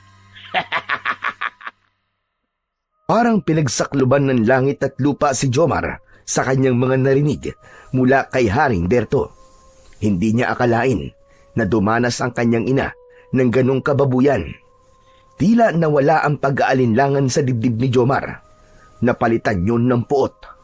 Pumatak ang masagana niyang luha sa mga mata at mabilis na tumakbo papalapit kay Haring Berto. Dala ng kanyang bugso ng damdamin. Isang pagkakamali pala ang nagawa niya. Dahil may nakaabang ng lambat sa harap ni Haring Berto para hulihin siya. Hindi siya makagalaw nang sakluban siya ng lambat na dala ng kawal nito. Nagawa na muna niyang maitago ang kanyang punyal, kasunod ang pagwawala sa loob ng nakasaradong lambat. Pakawalan niyo ako! Mga hayop kayo! Pakawalan niyo ako rito! Papatayin ko kayong lahat! Huwag ka nang magpumiglas, bata, dahil wala ka nang magagawa. Matagal kong pinaghandaan ang lambat na gawa sa bakal para wala kang kawala. Naramdaman ni Jomar na napapaso ang balat niya sa lambat kapag gumagalaw siya, kaya hinayaan na lamang niya na ilipad siya ng 2 kawal nito at dinala siya sa kaharian ng Sitaro. Dito na niya naramdaman ang init ng paligid dahil sa mga nakasabit na kulungang bakal para sa alagad ng kanyang lolo Espilo. Ibang-iba ang kaharian ng Sitaro dahil gawa yon sa bato. Marami ang kawal na nakatayo na may hawak na sibat at espada. Ang iba naman ay pana. Nilapitan siya ni Haring Berto at ito mismo ang nagtali ng kanyang kamay. Saka hinila siyang papasok sa kaharian nito. Marami ang nagmamakaawa sa kanya na mga bihag. Lahat ng ito ay nakikiusap na iligtas niya. Habang sa dulo naman ng daan ay merong pinaparusahan. Hinahagupit ito ng kadena sa likod. Maya-maya pa ay ipinasok siya sa kulungang gawa rin sa bakal. Pakawalan niyo ako! Bumalik kayo dito! Mga duwag! Pagsisisihan niyo to! Papatayin ko kayong lahat! Nabigo tayo, Apo. Hindi ko alam na pinaghandaan na pala ni Derto ang pagdating natin. Nahulog tayo sa patibong niya. Lolo, kayo po ba yan? Lolo, sinaktan po ba nila kayo? Sandali po, tatanggalin ko lang po ang kadenang nakagapos sa kamay niyo at paa. Huwag na, Apo. Matibay ang kadena. Hindi rin gumagana ang kapangyarihan natin sa lugar na ito. Katulad ng sinabi ko sa iyo, pinaghandaan niya ang pagdating natin at nakalaan na para sa atin ang kulungang ito. Lolo, hindi ko po siya mapapatawad. Nalaman ko po kung anong ginawa niya sa nanay ko. Bakit, Apo? Anong ginawa niya sa anak ko? Sinabi niya po sa akin na ilang beses po niyang ipinagamit ang katawan ng nanay ko sa mga kawal niya. At ang eksenang nadatnan natin kanina ay madalas pong nangyayari sa aking ina. Binababoy po nila ang prinsesa ng Atero. Mga hayop sila. Pagbabayaran nila ang ginagawa nila sa aking anak. Ako mismo ang papatay sa Derto na yan. Hindi ko sila mapapatawad. Lolo, paano po tayo ngayon? Walang mag-aalaga kay nanay. Hindi na po tayo yata makakatakas dito. Hindi, Apo. Gagawa tayo ng paraan. Hindi pwedeng makulong lang tayo rito. Kailangan nating mabigyan ng katarungan ang mga nangyari sa anak ko. Halos dumugo ang mga kamay nila pareho, makawala lang sa mahigpit na pagkakagapos ng kadena sa kanilang mga kamay. Kulang na lang ay wasakin ng dalawa ang kadena para lang makatakas. Galit na galit si Lolo Espilo sa mga nalaman nito mula kay Jomar. Kaya habang pinipilit nitong tanggalin ang kadena, ay masaganang luha rin ang umaagos sa pisngi nito. Habang si Jomar naman ay pinapalabas ang kanyang marka sa noo. Isang taimtim na panalangin ang ginawa niya at kasabay ng malakas niyang pagsigaw ang pagliwanag ng kanyang mga mata. Bumalot ang kulay berdeng liwanag sa buo niyang katawan at natanggal ang kanyang gapos sa kamay. Nanlaki naman ang mga mata ni Lolo Espilo. Jomar Apo! Paano nangyari yan? Paano mo nagamit ang iyong kapangyarihan sa sagradong kulungang ito? Nakalimutan niyo po ba na may dugo po akong si Taro? Taglay ko po ang lakas ng dalawang kaharian. Kaya kahit sa dila ko dalhin, hindi sila magtatagumpay na pigilan ako. Kahit ang patayin ako, hindi nila magagawa dahil sa markang lumalabas sa akin noo. Nalaman ko rin po na kapag gumagamit ang kalaban ng puwersa o kapangyarihan, ay mahihigop lamang ito ng aking markang tatsulok na nasa aking noo. Hanggang sa maging malakas na po ako at magkaroon ng kapangyarihan ng katulad ng sa kanila. Ikaw na nga. Totoong ikaw nga ang batang nakatakda, Apo. Salamat sa Diyos. Ibinigay ka ng bathala sa amin. May mga biyag po nakatakas kanina, Lo. Hahanapin po natin sila. Iipunin po natin ang inyong hukbo. Lalabanan po natin at tatapatan ang mga kawal ni Haring Derto. Ngunit mas marami sila, Apo. Hindi natin sila kayang labanan ng harapan. Ang mabuti pa po, Lo, tumakas na po muna tayo. Dito po tayo magdaan sa bintana. Lo, ano po bang klaseng kaharian ito? At lahat po ay gawa sa bato. Isa itong uri ng kuweba na may lagusan papunta sa kaharian ng Atero. Kaya madali kaming nabiyag ng mga yan. Ang kailangan natin ngayon ay maging alerto. Dahil bawat lagusan ng kaharian, ito ay may nakabantay na mga kawal. Tinanggal na muna ni Jomar ang gapos na kadena ni Lolo Espilo. Pagkatapos ay nauna nang lumabas ng bintana si Jomar. Sumunod sa kanya si Lolo Espilo. Matagal silang nagtago sa pader na bato habang pinapanood ang mga kawal na may mga dalang itak. Pabalik-balik sa paglalakad at binabantayan ang isa pang kulungan. Balak nilang pakawalan ang biyag sa loob ng silid. Kaya lang, lalapit pa lang sana sila ay may nakakita na sa kanila na nagtatago sa pader. Nasa likod nila ang dalawang kawal at walang ano-ano ay bigla sila nitong inatake. Nagawa kagad ni Jomar ang umiwas at nahawakan ang kamay ng kawal. Binunot niya ang kanyang punyal at malakas na ibinaon niya ang talim sa tiyan ng mga ito. Nagulat siya nang bigla itong naging bato, katulad ng epekto ng tingin ng taong ahas kapag natitigan ang tao. Isang pambihirang epekto ng isang sandata na pag-aari ng aswang na bulaw-bulaw o taong ahas. Sabay sipa niya sa malaking bato at bumagsak yon sa sahig. Kumalat ang piraso ng bato. Sunod na nilapitan nila ang dalawang kawal na nagbabantay sa silid, habang si Lolo Espilo naman ay sa iba namang kulungan nagpunta. Dala naman ang susi na nakuha nito sa mga kawal na napaslang nila. Akma na sana niyang bubuksan ang pinto nang iluwa naman doon ang isang matangkad na lalaki, kasama ang 6 na mga kalalakihang may hawak din ng espada. Mukhang nakatakas ang mga ito sa kamay ng kawal na nagbabantay sa loob, dahil nakita niyang may mga kawal na nakahandusay sa sahig. Nagkatitigan silang dalawa ng matangkad na lalaki. Hindi niya alam kung bakit biglang tumulo ang kanyang luha at ang lalaki naman ay nanginginig ang labi habang naluluwa. Sino ka? Anong ginagawa ng isang bata sa lugar na ito? Si Lolo Espilo na bagong dating ang sumagot, kasama ang iba pang mga biyag na naitakas na nito sa kulungan. Siya ang anak mo, Eliasar. Siya, si Matirno, na ngayon ay si Jomar.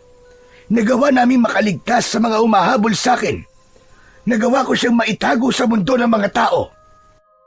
Binitiwan ni Eleazar ang espada nito at buong higpit na niyakap si Jomar.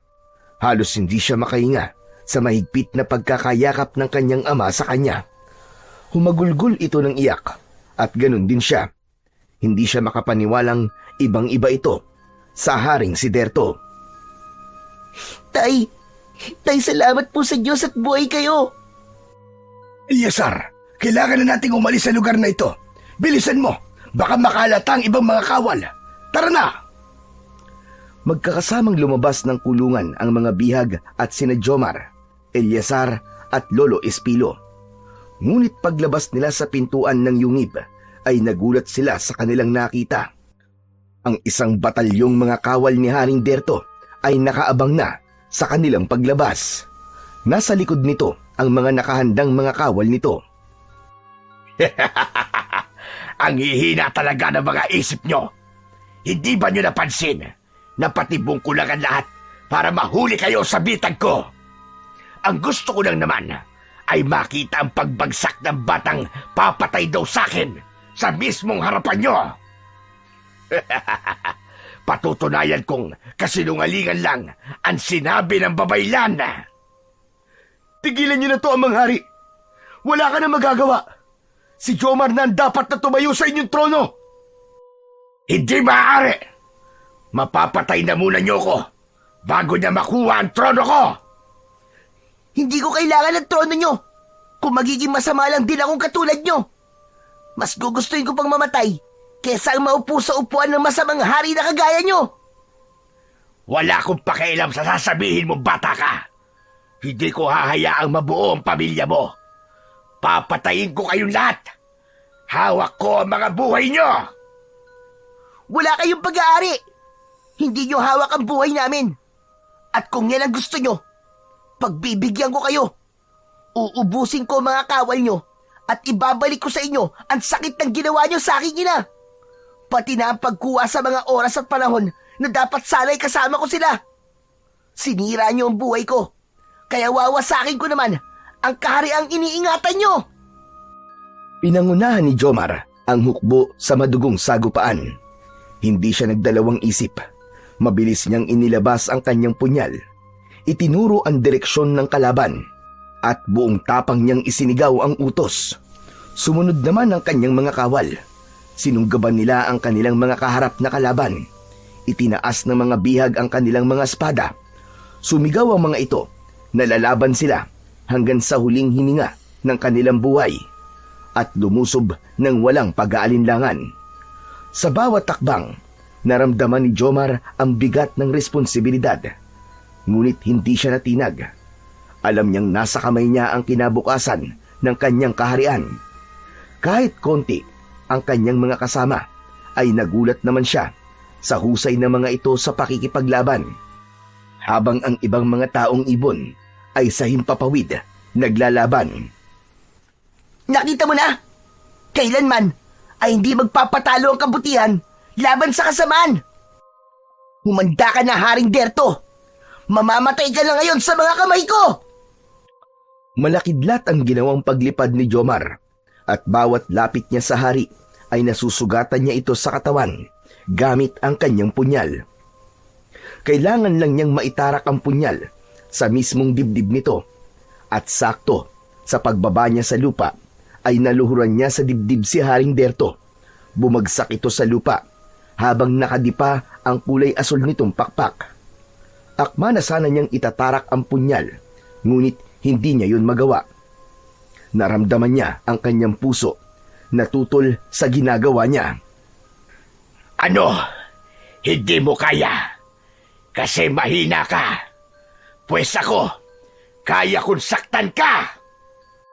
Inilabas nito ang mahabang kulay itim na kuko at itinusok yun sa kanyang dibdib. Walang kasing sakit ang naramdaman niya na parang tagos sa kanyang kaluluwa ang kirot. Kirot na kaya pala talaga siyang patayin ng kanyang sariling lolo. Sa pagkakataong yun, ay hindi niya na napigilan ang galit at paglabas ng liwanag sa kanyang marka at buong katawan. Hinawakan niya ito ng mahigpit sa leeg sabay tarak niya ng punyal sa mismong dibdib nito. Kailangan niya nang wakasan ang kasamaan nito at nakita yon ni Eleazar. Patakbo itong lumapit, subalit naging isa ng bato si Haring Derto. Hindi maaari ito. Hindi maaari. Ama! Napaluhod si Eleazar sa lupa, sa tabi ng ama nito. Nanginginig ang kamay ni Jomar. Nagpatalo siya sa galit, lalo na nang maalala niya ang nangyari sa kanyang ina. Marami pa ang natitira nitong mga kawal, at sa pagdating naman ng kanyang ina na si Dana, ay marami na rin itong kasama. Lahat ay merong mga hawak na sandata. Ang mga taong ibon na naglalaban sa Himpapawid ay isa-isa namang bumabagsak sa lupa, habang si Jomar naman ay hindi makalapit kay Eleazar. Lumapit si Dana sa kanyang asawa at hinawakan nito ang balikat. Nagulat naman ito nang makita ang asawa at umiiyak na niyakap ang kanyang ina. Habang nakatingin sa kanya, humarap sa kanya ang mag-asawa. Lumapit ang kanyang ina sa kanya at mahigpit siya nitong niyakap. Masaya siyang nabuo ang kanyang pamilya, pero masakit para sa kanya ang ginawa niya sa kanyang lolo. Ipinagtapat ni Dana kay Eleazar ang nangyayaring pagsasamantala sa kanya ng mga kawal ni Haring Derto. Ang kaninang mga luha sa mga mata ng kanyang ama ay biglang nawala at napalitan yun ng galit habang sumulyap sa batong nakahiga sa lupa. Naramdaman ni Jomar ang sakit ng kanyang ulo, kaya't napaluhod siya sa lupa at sa pagtingala niya sa langit kung saan ay naroon pa rin ang mga taong ibon na walang tigil sa paglalaban, ay malakas na siyang napasigaw. Tama na! Tumigil na kayo! Ah! Lumabas ang malakas na liwanag sa marka sa noo ni Jomar, na ikinabagsak naman ng mga taong ibon na nasa Himpapawid. Lahat ay nagtaka na parang may malakas na puwersang humila sa mga ito para bumagsak sa lupa. Lahat sila ay hindi makatayo at hindi makatingin sa nakaluhod na si Jomar. Tama na! Tumigil na kayo sa pag-aaway! Wala lang inyong hari! Bumalik na kayo sa totoo niyong kaharian! Galing nyo na! Ang galit sa dibdib nyo! Tignan nyo ang nangyari sa akin! Wala lang aking lolo Derto! Pinatay ko siya! Pinatay ko siya! Ano bang meron sa bawat kaharian? Bakit kailangan nyo maglaban? Iisa kayo ng lahi! Iisa ang mundo na inyong ginagalawan! Bakas sa mga muka ng mga kawal at kaanib nila ang lungkot. Naluluwang binitiwan ng mga ito ang mga sandata sa kanyang harapan. Nagyakapan at humingi ng tawad sa bawat isa. Ang mga sugatan ay ginamot nila. Biglang natauhan ang lahat sa sinabi ng nag-iisang bata na si Jomar. Tila napahiya sila sa harap ng bata. Pinatay ang babaylan ni Haring Derto dahil hindi nito matanggap ang sinabi nito sa pagtanaw sa hinaharap.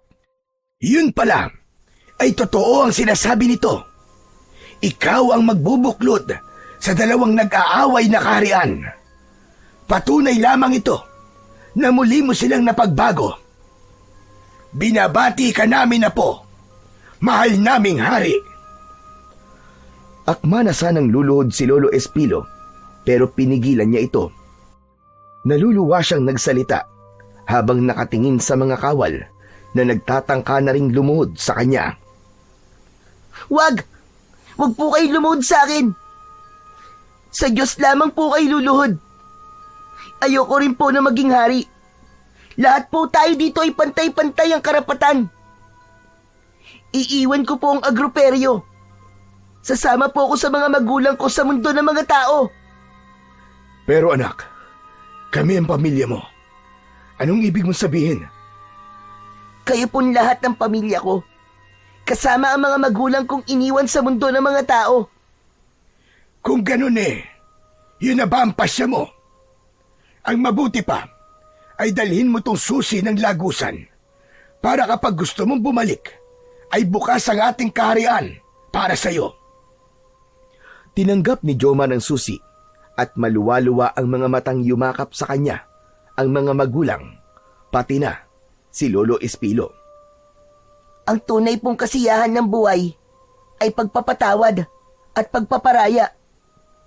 Marunong makontento sa kung ano lang ang meron at huwag humangad ng kapangyarihan, kapalit ng buhay ng sariling pamilya o ng ibang tao. Lumapit si Jomar sa nakahandusay na si Haring Derto at niyakap niya ang bato nitong katawan. Humingi siya ng tawad dito.